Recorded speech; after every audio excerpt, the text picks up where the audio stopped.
여러분, 혹시 겉보기에는 얼음장처럼 차갑고 무뚝뚝해서 다가가기 힘들었는데 시간이 지날수록 그 누구보다 속이 깊고 따뜻한 사람을 만나본 적 없으신가요? 우리는 흔히 처음 만났을 때 환하게 웃어주고 매번 달콤한 말을 건네며 칭찬을 아끼지 않는 사람에게 쉽게 마음을 열고 다가갑니다. 인간이라면 누구나 자신을 인정해주고 다정하게 대해주는 사람에게 끌리는 것이 당연한 본능이기 때문입니다. 하지만 길고 긴 인생을 살아가며 수많은 사람과 부대끼다 보면 처음에 그 따뜻하고 친절했던 모습이 그저 나를 안심시키기 위한 얄팍한 포장지에 불과했다는 사실을 깨닫고 예상치 못한 배신감에 깊은 상처를 받고 밤잠을 설치는 일이 참으로 많습니다. 반대로 첫인상은 바늘 하나 들어갈 틈 없이 차가웠고 내 이야기에 크게 호응해주지도 않아 서운함마저 들게 했던 사람이 인생의 가장 어둡고 결정적인 위기의 순간에 묵묵히 다가와 내 편이 되어주는 것을 발견할 때면 우리는 그 진정한 가치와 묵직한 인간미에 크게 놀라며 깊은 감동을 받곤 합니다.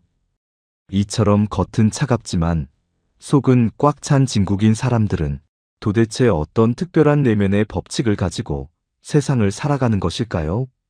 조선 후기의 위대한 실학자이자 수십 년의 가혹한 유배 생활과 배신이라는 끔찍한 고난 속에서도 인간의 본질을 날카롭게 꿰뚫어 보았던 다산 정약용 선생의 지혜를 빌려 이 질문에 대한 답을 찾아보고자 합니다. 정약용 선생의 철학을 통해 냉정해 보이지만 우리 삶에 반드시 곁에 두어야 할 진국인 사람들의 특징을 4가지 핵심 원칙으로 나누어 아주 상세히 살펴보겠습니다. 우리가 오늘 깊이 파고 들어갈 4가지 원칙은 다음과 같습니다. 첫째, 함부로 타인과 거리를 좁히지 않지만 한번 맺은 인연은 끝까지 책임지는 태도.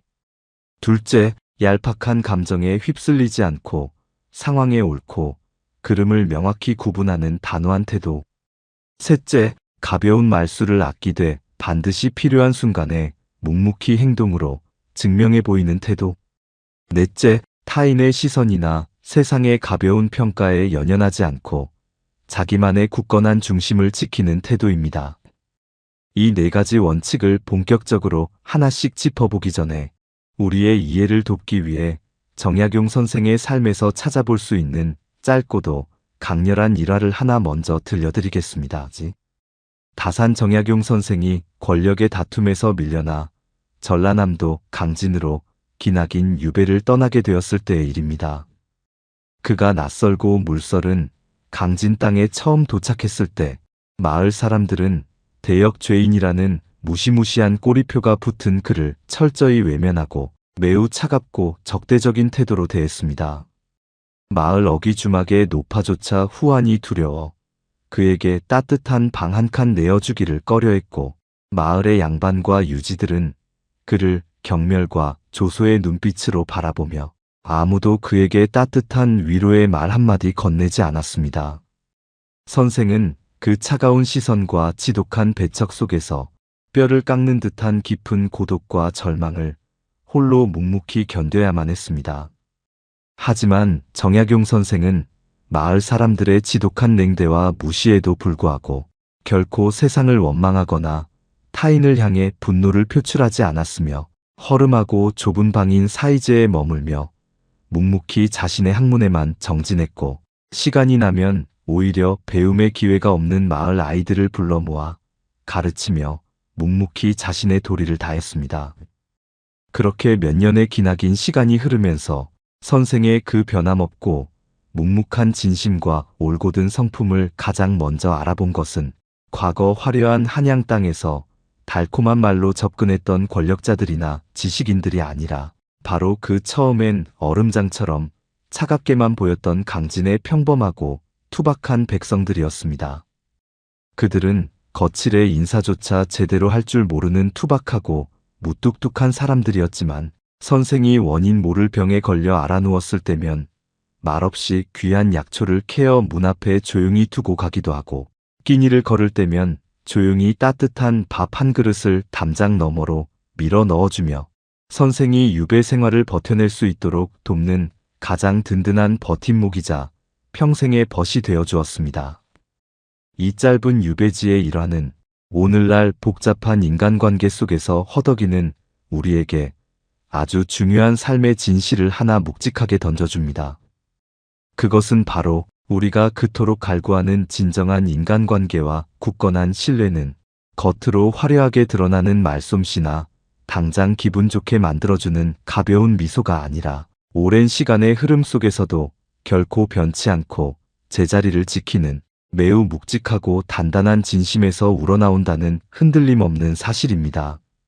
이제 이러한 정약용 선생의 깊고 숭고한 철학을 든든한 바탕으로 삼아 냉정해 보이지만 곁에 두면 평생에 흔들리지 않는 자산이 되는 진국인 사람들의 4가지 핵심 원칙을 우리의 매일매일 반복되는 일상적인 삶과 아주 치밀하게 연결하여 그 이면에 숨겨진 깊은 지혜를 하나씩 아주 깊이 있게 파헤쳐 보겠습니다. 첫째, 함부로 타인과 거리를 좁히지 않지만 한번 맺은 인연은 끝까지 책임지는 묵직한 태도입니다. 우리는 일상생활을 하면서 무수히 많은 사람들과 스치고 관계를 맺습니다.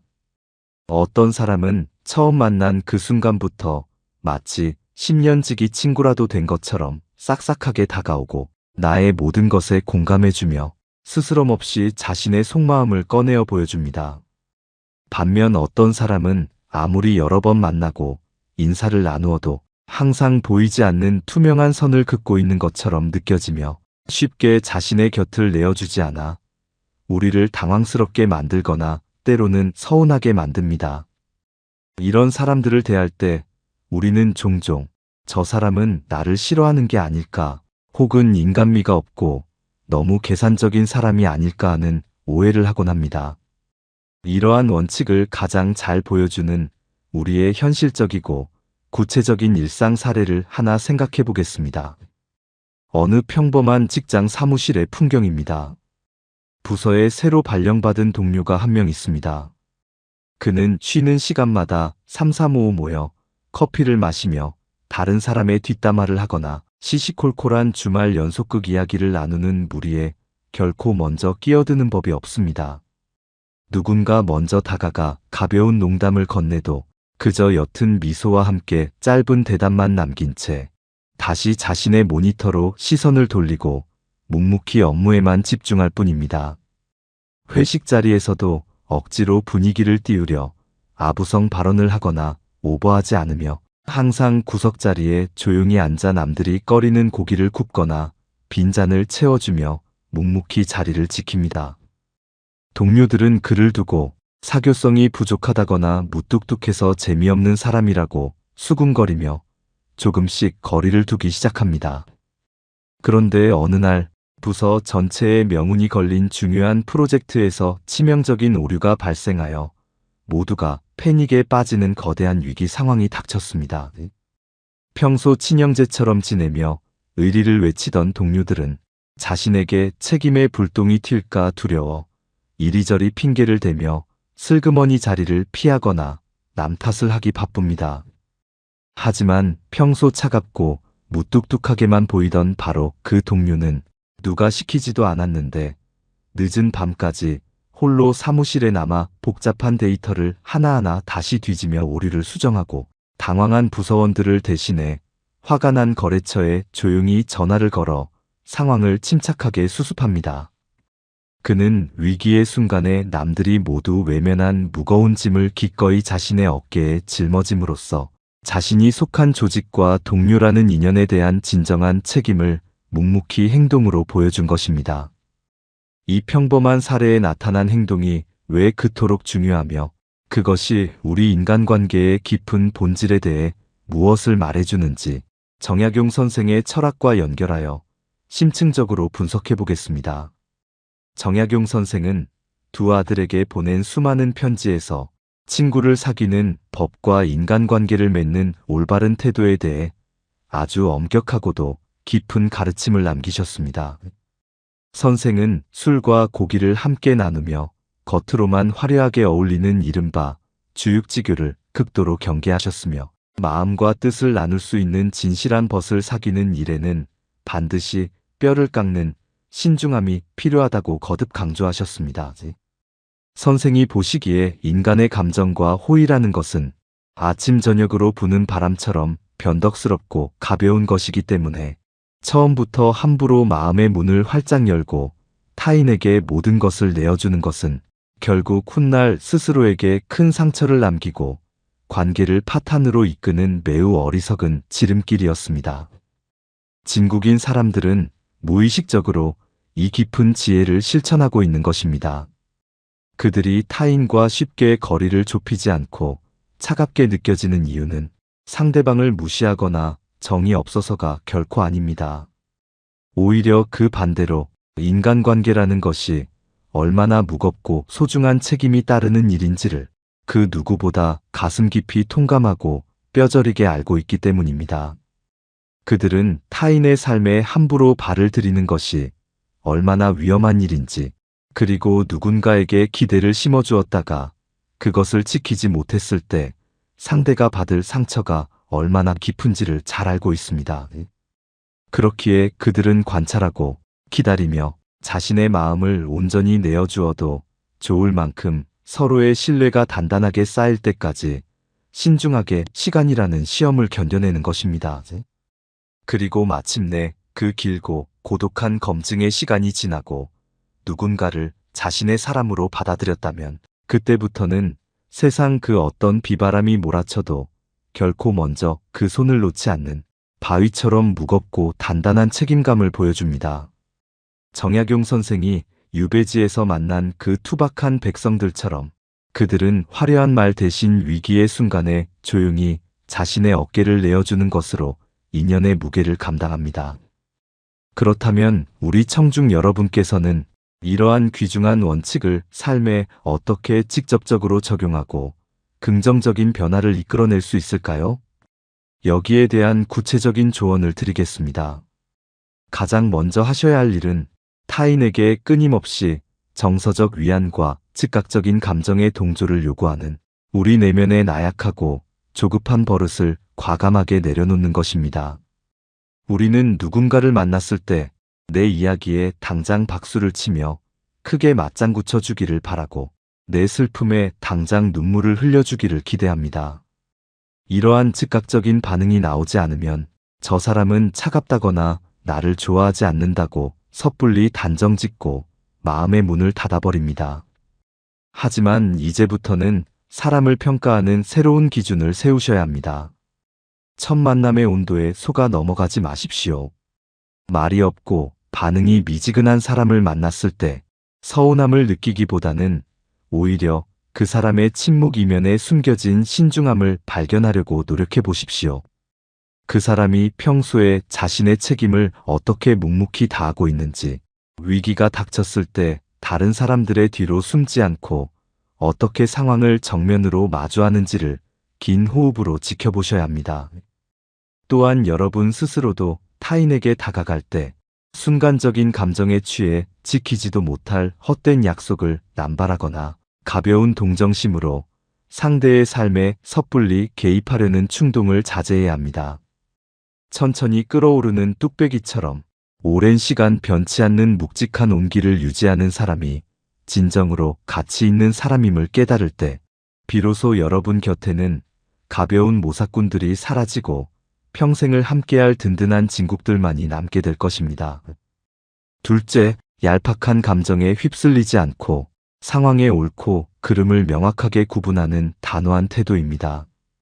우리가 인생의 험난한 파도를 넘다 보면 때로는 억울한 일을 당하기도 하고 때로는 내 자신의 뼈아픈 실수로 인해 깊은 자괴감의 수렁에 빠져 허우적거릴 때도 있습니다. 이럴 때 우리의 연약해진 마음은 자연스럽게 누군가 내 편을 들어주기를 간절히 원하게 됩니다. 내가 잘못을 했건 안 했건 상관없이 무조건적으로 내 어깨를 토닥여주며 네가 옳다고 세상이 잘못된 것이라고 맹목적으로 편들어주는 사람의 따뜻한 품을 찾게 되는 것입니다. 이런 상황에서 나의 잘못을 객관적으로 지적하고 냉정하게 상황의 원인을 분석하려 드는 사람을 만나면 우리는 마치 배신을 당한 것처럼 큰 상처를 받고 그 사람을 야속하고 매정한 사람으로 치부해버리곤 합니다. 이 두 번째 원칙을 우리의 현실 속으로 가져와 아주 생생한 일상 사례를 통해 살펴보도록 하겠습니다. 당신에게는 오랜 시간 친하게 지내온 두 명의 막역한 친구가 있습니다. 최근 당신은 직장에서 직속 상사와의 심각한 갈등으로 인해 매일매일 극심한 스트레스를 받고 있습니다. 당신은 어느 날 저녁 두 친구를 술자리로 불러내어 상사의 부당한 지시와 모욕적인 언사에 대해 눈물을 훔치며 억울함을 토로합니다. 첫 번째 친구는 당신의 이야기를 듣자마자 함께 책상을 내리치며 상사를 향해 원색적인 비난을 쏟아냅니다. 그는 당장 내일 사표를 던지라며 흥분하고 네가 얼마나 유능하고 훌륭한 사람인지 세상이 몰라준다며 밤이 새도록 당신의 분노에 기름을 부으며 감정적으로 완벽하게 동조해줍니다. 당신은 그 순간만큼은 세상에 내 편이 있다는 든든함에 큰 위로를 받고 기분이 한결 나아지는 것을 느낍니다. 그런데 두 번째 친구의 반응은 사뭇 다릅니다.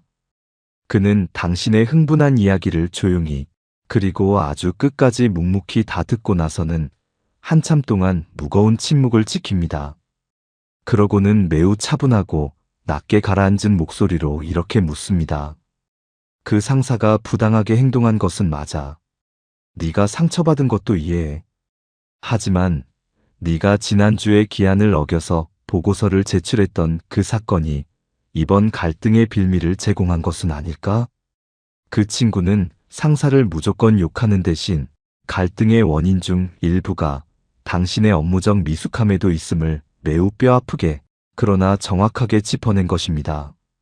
당신은 순간적으로 얼굴이 붉어지며 강한 반발심이 치솟고 나를 위로해주기는커녕 나의 잘못을 지적하는 이 친구가 원망스럽고 심지어 미워지기까지 합니다.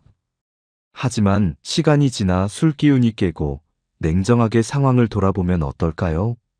첫 번째 친구의 달콤한 위로는 그날 밤에 얄팍한 진통제 역할만 했을 뿐 다음 날 아침 다시 지옥 같은 출근길에 나서는 당신의 현실적인 문제를 해결하는 데에는 단 1%의 도움도 주지 못합니다. 오히려 당신의 맹목적인 자존심만 키워놓아 상사와의 갈등을 돌이킬 수 없는 파국으로 몰고 갈 위험만 높여놓았습니다. 반면 당신의 뼈를 때렸던 두 번째 친구의 그 차갑고도 냉정한 지적은 당신으로 하여금 스스로의 부족한 점을 돌아보게 만들고 상사에게 꼬투리를 잡히지 않기 위해 업무를 더욱 철저히 챙기도록 만드는 훌륭한 각성제가 됩니다. 결국 위기를 극복하고 한 단계 성장할 수 있도록 실질적인 나침반 역할을 해준 것은 따뜻한 위로꾼이 아니라 냉정한 조언자였던 것입니다. 이 사례에 깊이 스며있는 행동의 의미가 무엇인지, 그리고 이것이 인간관계와 삶의 진실에 대해 어떤 위대한 통찰을 제공하는지 정약용 선생의 철학과 연결하여 심층적으로 분석해 보겠습니다. 정약용 선생은 지방관으로서 백성들을 다스리고 수많은 복잡한 형사사건을 심리하고 판결하면서 자신의 사법적 철학을 담은 위대한 저서 흠음신서를 집필하셨습니다. 선생이 범죄 사건을 조사하고 판결을 내릴 때 가장 극도로 경계했던 것은 바로 사사로운 감정에 휩쓸려 사건의 본질을 흐리고 법의 엄정함을 잃어버리는 일, 즉 사사로운 인정이었습니다. 아무리 피의자의 사연이 기구하고 눈물을 자아낼 만큼 불쌍하다 할지라도 선생은 결코 얄팍한 동정심에 눈이 멀어 죄의 무게를 함부로 가볍게 여기거나 진실을 덮어두는 법이 없었습니다. 선생은 눈물을 거두고 오직 냉철한 이성과 객관적인 증거만을 바탕으로 사건의 진상을 낱낱이 파헤쳤고 누가 참으로 억울한 자이며 누가 법을 기만하는 자인지를 서슬퍼런 칼날처럼 명확하게 가려내어 추상 같은 판결을 내렸습니다. 선생이 그토록 차갑고 냉정하게 상황을 판단했던 이유는 그에게 백성을 사랑하는 자비심이 없어서가 결코 아니었습니다. 오히려 감정에 휩쓸린 섣부른 동정과 맹목적인 편들기가 결국에는 진정한 정의를 무너뜨리고 더 많은 무고한 사람들에게 피눈물을 흘리게 만든다는 그 끔찍한 세상의 이치를 누구보다 뼈저리게 잘 알고 있었기 때문입니다. 진국인 사람들의 심리적 메커니즘도 정확히 이와 같습니다. 그들은 당신을 사랑하고 아끼지 않아서 냉정한 조언을 던지는 것이 아닙니다. 오히려 당신의 인생이 망가지는 것을 원치 않을 만큼 당신을 너무나도 깊이 아끼기 때문에 순간적으로 당신에게 미움을 받는 한이 있더라도 당신이 반드시 알아야 할 뼈아픈 진실을 입 밖으로 꺼내는 무거운 악역을 기꺼이 자처하는 것입니다.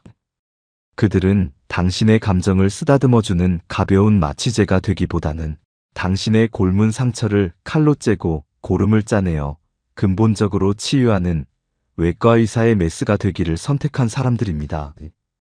이러한 단호함과 명확함이야말로 가식과 위선이 판치는 세상 속에서 굳건한 신뢰를 지탱하는 가장 강력한 기둥입니다. 그렇다면 우리 청중 여러분께서는 이 엄혹하지만 아름다운 원칙을 삶에 어떻게 녹여내어 성장의 발판으로 삼을 수 있을까요? 매우 구체적이고 실천적인 조언을 드리겠습니다. 가장 먼저 여러분의 사고방식에서 뜯어 고쳐야 할 것은 나에게 쓴소리를 하는 사람은 적이고 내 편을 들어주는 사람은 아군이라는 유치하고 이분법적인 환상에서 철저히 벗어나는 것입니다. 여러분이 인생의 깊은 늪에 빠져 고통스러워할 때 여러분의 잘못을 정확히 지적하고 현실적인 해결책을 제시하며 냉정하게 채찍질을 가하는 사람을 절대 밀어내지 마십시오. 순간적으로 자존심이 상하고 얼굴이 화끈거리더라도 그 쓴소리를 삼키고 소화해내는 뼈를 깎는 인내심을 길러야 합니다. 그 냉정한 조언의 이면에 숨겨진 나를 진정으로 아끼고 바른 길로 인도하려는 그 사람의 깊고 묵직한 사랑을 꿰뚫어 볼 수 있는 지혜의 눈을 가져야 합니다. 반대로 여러분이 타인에게 조언을 해주는 위치에 서게 되었을 때도 마찬가지입니다. 친한 사람이라고 해서 무조건적으로 편을 들며 그 사람의 잘못된 행동을 덮어주는 것은 진정한 우정이 아닙니다. 그것은 상대방을 쾌락의 수렁으로 밀어넣는 아주 달콤한 독약을 먹이는 것과 같습니다. 상대방을 진정으로 위한다면 때로는 뺨을 맞을 각오를 하고서라도 감정의 장막을 걷어내고 옳고 그름의 기준을 명확하게 세워 차갑고 단단한 진실을 말해줄 수 있는 용기를 내셔야 합니다. 당장의 어색함과 갈등을 피하기 위해 침묵하는 비겁함을 버리고 진실의 거울이 되어주는 사람, 이것이 바로 혼탁한 세상에서 가장 빛나는 진국인 사람의 두 번째 조건입니다. 셋째, 가벼운 말수를 아끼되 반드시 필요한 순간에 묵묵히 행동으로 증명해 보이는 진실한 태도입니다. 우리가 사는 이 세상은 그야말로 말의 홍수시대입니다. 조금만 주변을 둘러보면 자신을 과시하고 포장하는 화려한 말들이 넘쳐납니다. 내가 얼마나 대단한 사람인지, 내가 얼마나 도덕적이고 선량한 사람인지, 내가 얼마나 너를 끔찍이 생각하는지를 증명하기 위해 사람들은 쉴 새 없이 떠들어댑니다. 입만 열면 우주라도 정복할 것처럼 거창한 계획을 쏟아내고 어떤 부탁이든 다 들어줄 것처럼 호언장담을 하는 사람들을 우리는 매일 마주하며 살아갑니다. 하지만 시간이 지나 그들의 말이 행동으로 이어지는지 지켜보면 열의 9은 그저 바람에 흩어지는 헛된 메아리에 불과했음을 깨닫고 깊은 허탈감에 빠지게 됩니다. 말이 앞서는 사람들은 책임져야 할 순간이 오면 천가지 만가지 기발한 변명을 늘어놓으며 언제 그랬냐는 듯 뻔뻔하게 자리를 피하기 일쑤입니다. 이 세 번째 원칙을 우리 피부에 와닿는 아주 현실적인 일상 사례로 풀어보겠습니다. 명절이 다가와 오랜만에 일가 친척이 모두 모인 시골 고향집의 풍경을 떠올려 보십시오. 친척들 중에는 항상 화려한 옷차림으로 나타나 목소리를 높이며 대화를 주도하는 큰아버지가 계십니다. 그는 자리에 앉자마자 자신의 사업이 얼마나 잘 나가는지, 새로 산 고급 승용차가 얼마나 승차감이 좋은지를 침이 마르도록 자랑하며 끊임없이 떠들어댑니다. 그리고는 고생하시는 할머니를 향해 자신이 조만간 크게 한턱 내어 유럽 여행이라도 보내드리겠다며 허풍을 치고 온갖 달콤한 말로 효자인 척 분위기를 띄웁니다. 하지만 정작 식사 준비를 위해 바쁘게 돌아가는 부엌일이나 마당에 무거운 짐을 나르는 굳은 일이 생기면 그는 허리가 아프다거나 급한 전화가 왔다는 핑계를 대며 교묘하게 자리를 피해 방으로 쏙 들어가 버립니다. 반면 항상 구석에 조용히 앉아있는 무뚝뚝한 작은아버지가 계십니다.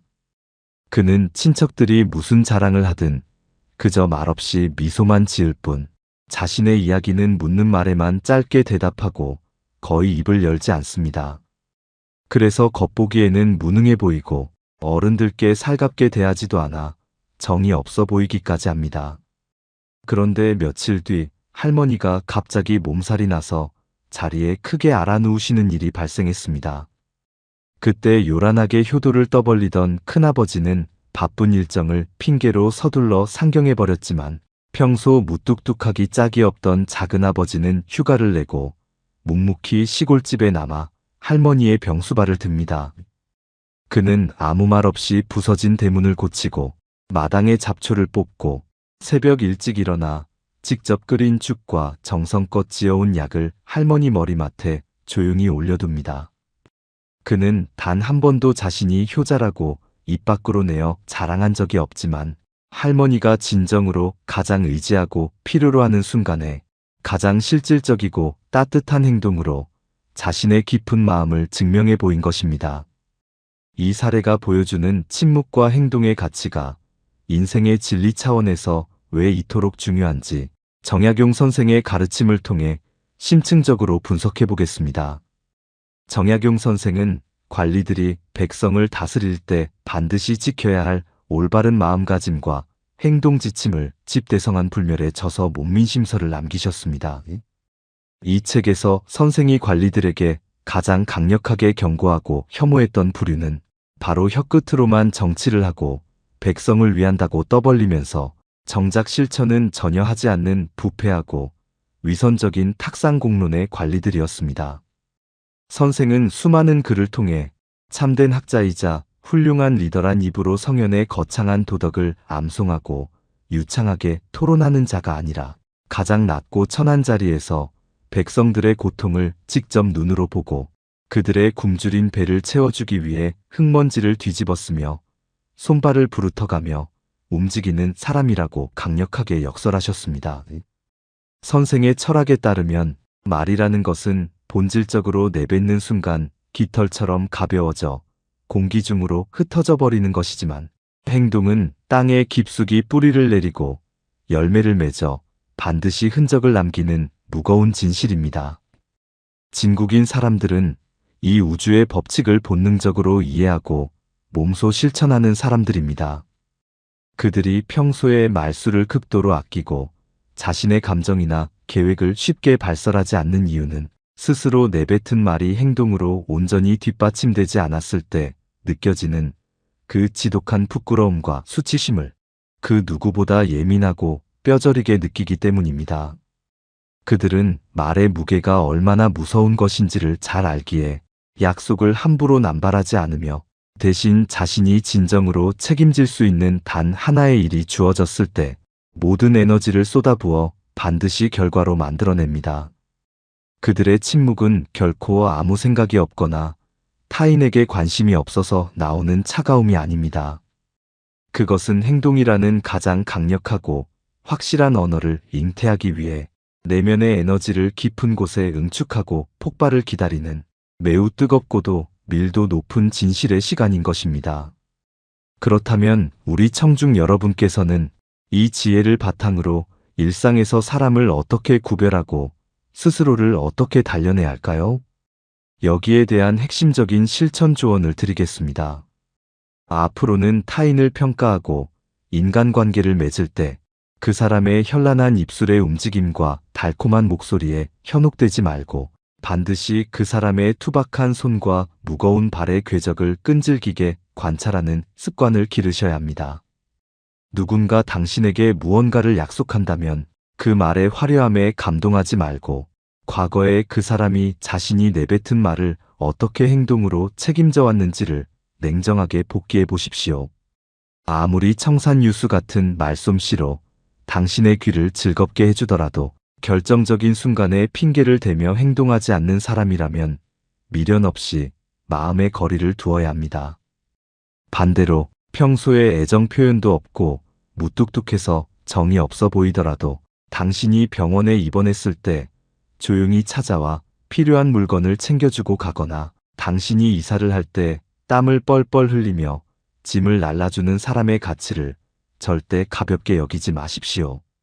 그 투박한 행동 하나하나가 천마디의 사랑한다는 말보다 훨씬 더 깊고 진실한 영혼의 고백임을 깨달아야 합니다. 또한 여러분 자신도 이 위대한 원칙을 거울 삼아 스스로의 삶을 엄격하게 통제해야 합니다. 타인에게 잘 보이기 위해 혹은 분위기를 맞추기 위해 섣불리 무언가를 해주겠다고 나서는 가벼운 혀를 다스리십시오. 대신 굳게 담은 입술 뒤에서 여러분의 진심을 담은 단 한 번의 묵직한 행동을 준비하십시오. 말없이 곁을 지키며 행동으로 증명하는 사람만이 세파에 흔들리지 않는 가장 깊은 신뢰의 뿌리를 내릴 수 있다는 사실을 결코 잊지 마시기 바랍니다. 넷째, 타인의 시선이나 세상의 얄팍한 평가에 연연하지 않고 자기만의 굳건한 중심을 지키는 바위 같은 태도입니다. 우리는 철저하게 사회적인 동물입니다. 때문에 끊임없이 타인의 시선을 의식하고 주변 사람들이 나를 어떻게 생각하는지에 따라 일희일비하며 살아갑니다. 무리에서 혼자 튀거나 소외되는 것을 극도로 두려워하여 속으로는 전혀 동의하지 않으면서도 억지로 남들의 의견에 고개를 끄덕이고 나의 진정한 신념이나 가치관을 숨긴 채 다수의 흐름에 영혼 없이 편승하는 경우가 허다합니다. 특히 요즘처럼 타인의 시선이 더욱 날카로워진 사회에서는 유행을 따르지 않거나 남들과 조금만 다른 길을 걷는 사람을 보면 고집이 세다거나 사회성이 부족하다며 손가락질하고 깎아내리기 일쑤입니다. 이런 폭력적인 분위기 속에서 남의 눈치를 전혀 보지 않고 자신의 신념대로 우직하게 행동하는 사람은 자칫 차갑고 오만하며 융통성이 없는 독불장군처럼 오해받기 십상입니다. 이 네 번째 원칙이 현실에서 어떻게 나타나는지 우리가 쉽게 공감할 수 있는 아주 구체적인 일상 사례를 들어보겠습니다. 동네에 오랫동안 자리를 지켜온 작고 허름한 동네 식당이 하나 있습니다. 이 식당의 주인이자 주방장인 분은 성격이 무척이나 깐깐하고 타협을 모르는 것으로 유명합니다. 요즘 유행하는 배달앱에 등록하여 자극적인 조미료를 듬뿍 넣고 화려한 마케팅을 하면 돈을 훨씬 더 많이 벌 수 있다는 것을 주변 상인들이 귀에 못이 박히도록 조언하지만 그는 남들이 비웃든 말든 그 모든 권유를 단호하게 거절합니다. 그는 그저 새벽 일찍 일어나 최고의 식재료를 직접 고르고 조미료 없이 수십 년간 고집해온 자신만의 방식으로 육수를 우려내며 묵묵히 음식을 만들 뿐입니다. 손님들이 와서 왜 다른 식당들처럼 반찬을 더 많이 주지 않느냐, 왜 메뉴를 더 다양하게 늘리지 않느냐고 투덜거리거나 불평을 늘어놓아도 그는 변명하거나 손님의 비위를 맞추려 억지 웃음을 짓지 않고 이것이 내가 정성을 다해낼 수 있는 최선의 맛입니다 라고 무뚝뚝하지만 단호하게 대답할 뿐입니다. 이런 태도 때문에 처음에는 싸가지 없는 식당이라며 발길을 돌리는 손님들도 많았고 동네 상인들 사이에서도 고집불통이라며 뒷말이 무성했습니다. 하지만 몇 년의 시간이 지나고 동네에 우후죽순 생겨났던 화려한 식당들이 유행이 바뀌며 하나둘씩 간판을 내리고 사라질 때 오직 그 무뚝뚝한 주방장의 허름한 식당만이 변함없이 자리를 지켰습니다. 결국 그의 뚝심 있는 진심과 한결같은 맛을 깨달은 진짜 단골 손님들이 멀리서부터 줄을 서서 찾아오게 되었고 그는 동네에서 가장 존경받고 신뢰받는 장인으로 우뚝 서게 되었습니다. 이 사례에 담긴 자기중심과 뚝심이 삶의 철학적 관점에서 왜 이토록 거대하고 위대한 가치를 지니는지 정약용 선생의 가혹했던 삶의 궤적과 연결하여 깊이 파헤쳐 보겠습니다. 정약용 선생의 일생은 그 자체로 타인의 시선과 세상의 부당한 압력에 맞서 자신의 중심을 지켜낸 숭고하고도 처절한 투쟁기였습니다. 선생이 무려 18년이라는 상상조차 힘든 기나긴 세월 동안 외딴 유배지에서 비참한 생활을 이어갈 때 그에게도 유혹이 없었던 것은 결코 아니었습니다.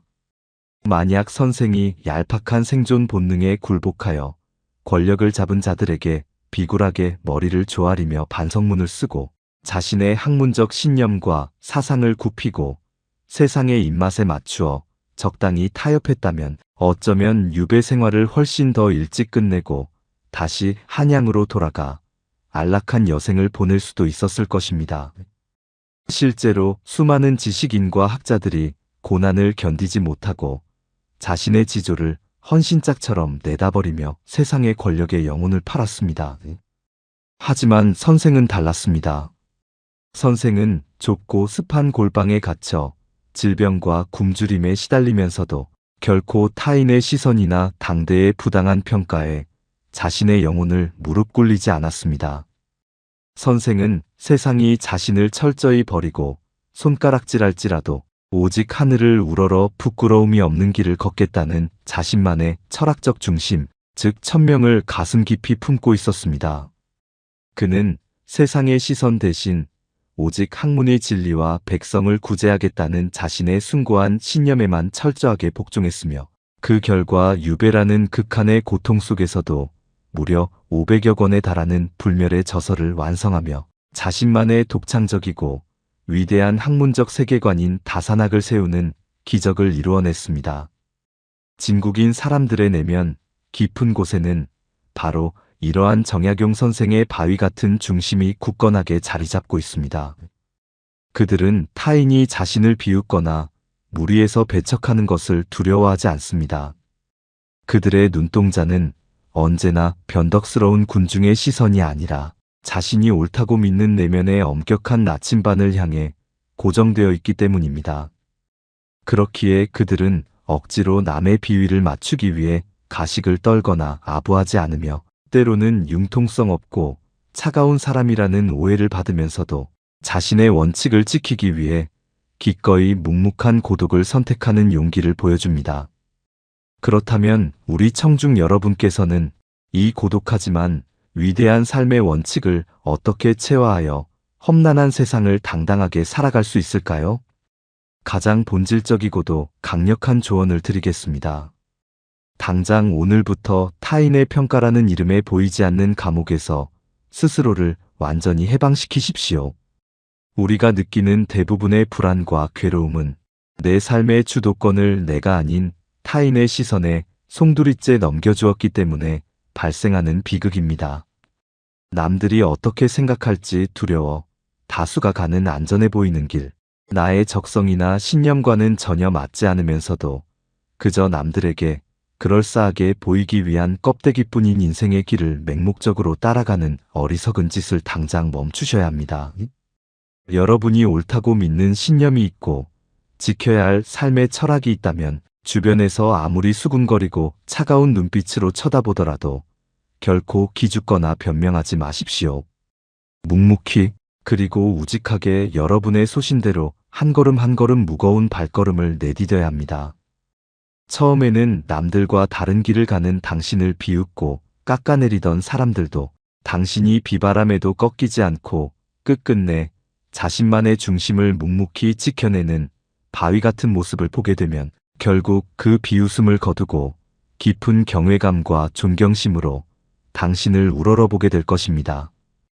타인에게 휘둘려 시시각각 변하는 가벼운 갈대 같은 사람이 될 것인지 아니면 세상의 어떤 폭풍 후에도 제자리를 지키며 타인에게 든든한 안식처를 제공하는 깊고 거대한 뿌리를 가진 거목이 될 것인지는 오직 자기만의 중심을 얼마나 지독하게 지켜내느냐에 달려있다는 사실을 명심하십시오. 지금까지 우리는 다산 정약용 선생의 위대한 삶과 깊은 철학적 통찰을 거울 삼아 겉보기에는 차갑고 냉정해 보이지만 곁에 두면 평생의 든든한 자산이 되는 진국인 사람들의 4가지 핵심 원칙을 우리의 일상생활과 아주 깊이 있고 치밀하게 연결하여 낱낱이 살펴보았습니다. 기억을 되살리기 위해 우리가 오늘 다룬 이 묵직한 4가지 원칙을 다시 한번 정확하게 요약해 보겠습니다. 첫째, 함부로 웃으며 거리를 좁히지는 않지만 한번 맺은 인연은 위기의 순간에 앞장서서 끝까지 책임지는 묵직한 태도. 둘째, 얄팍하고 맹목적인 감정에 휩쓸리지 않고 상대방을 위해 상황의 옳고 그름을 명확하게 구분하여 쓴소리를 아끼지 않는 단호한 태도. 셋째, 화려하고 가벼운 말수를 극도로 아끼되 반드시 필요한 결정적인 순간에 묵묵히 땀 흘리는 행동으로 진심을 증명해 보이는 태도. 넷째, 변덕스러운 타인의 시선이나 세상의 가벼운 평가에 흔들리지 않고 자기만의 굳건하고 바위 같은 중심을 끝까지 지켜내는 태도입니다. 우리가 오늘 깊이 있게 탐구한 이 4가지 위대한 원칙은 단순히 다른 사람의 됨됨이를 평가하고 감별하기 위한 차가운 잣대만은 결코 아닙니다. 이것은 우리 스스로가 복잡하고 험난한 인간관계 속에서 어떤 사람으로 굳건하게 서야 하는지를 준엄하게 묻는 가장 절실하고도 뜨거운 철학적 질문이자 거울입니다. 우리는 과연 타인에게 첫인상만 좋게 포장된 속 빈 강정처럼 가볍고 위선적인 사람이었습니까? 아니면 처음에는 다소 투박하고 차갑게 느껴질지라도 시간이 지날수록 그 깊이와 온기를 더해가는 진하게 우러난 뚝배기 같은 진국인 사람이었습니까? 이제 조용히 눈을 감고 스스로의 내면 깊은 곳을 돌아보며 진지하고 묵직한 성찰의 시간을 가져보시길 바랍니다. 타인의 가벼운 미소와 달콤한 말에 쉽게 현혹되어 정작 묵묵히 내 곁을 지켜주던 진국 같은 사람의 가치를 몰라보고 무심코 지나쳐버리지는 않으셨나요? 아니면 내 스스로가 타인에게 인정받기 위해 억지 웃음을 짓고 가벼운 약속을 남발하며 진정한 내면의 깊이를 잃어버린 채 속 빈 껍데기처럼 세상을 표류하고 있지는 않은가요? 오늘 정약용 선생이 우리에게 전해준 이 묵직하고 서늘한 지혜가 가벼운 말과 얄팍한 감정이 소용돌이치는 이 복잡한 세상 속에서 여러분의 삶의 무게 중심을 단단하게 잡아주는 흔들리지 않는 굳건한 닻이 되기를 진심으로 바랍니다. 여러분 곁에 숨어있는 진국인 사람을 알아보고 그 손을 굳게 맞잡는 지혜로운 안목을 가지시길 바라며 무엇보다 여러분 스스로가 누군가에게 평생을 기대고 싶은 참으로 진실하고 든든한 진국이 되는 그런 위대하고 아름다운 삶의 여정을 묵묵히 걸어가시기를 응원합니다. 오늘 들려드린 이 깊은 이야기가 여러분의 마음속에 작은 울림과 깨달음을 주었다면 구독과 좋아요로 함께해 주세요. 지혜의 숲이었습니다.